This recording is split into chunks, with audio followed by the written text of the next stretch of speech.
Holger Rune has claimed that he knows he can beat leading ATP Tour stars Carlos Alcaraz and Jannik despite admitting to consistency issues within his game. Alcaraz and Sinner have been the dominant forces in the men's game for 2 years, sweeping the last 8 Grand Slam titles up for grabs between them, and meeting in the final of the last 5 tournaments in which both have competed.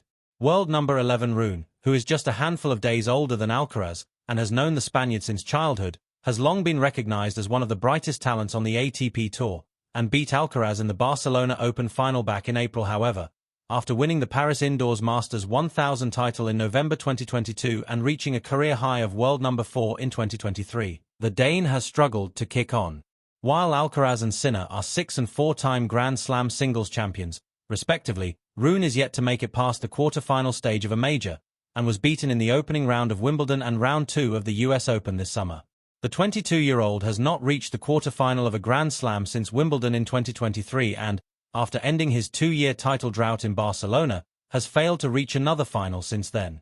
Speaking to Bowler VIP ahead of Denmark's Davis Cup tie against Spain this weekend, Rune admitted that he was still trying to discover his identity as a player, though still believed he could pose a threat to the world's 2 best players.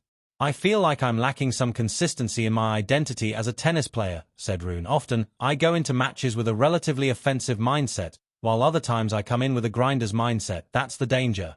When I'm able to hit so many different shots on a tennis court, it can also be a bit confusing. I try to keep it as simple as possible. Of course, it's inspiring to see Carlos and Jannik play at that level, but I also know that I can beat them." Rune could have faced Alcaraz this week in Denmark's Davis Cup qualifier against in Marbella, though he will have to wait for a rematch against the world number 1 after the Spaniard withdrew from the tie. Instead of facing Alcaraz, Rune will face Pablo Carreño Busta in his first rubber on Saturday, before facing Joe Munar on Sunday. The winning nation will qualify for the Davis Cup finals, which will be held in Bologna this November.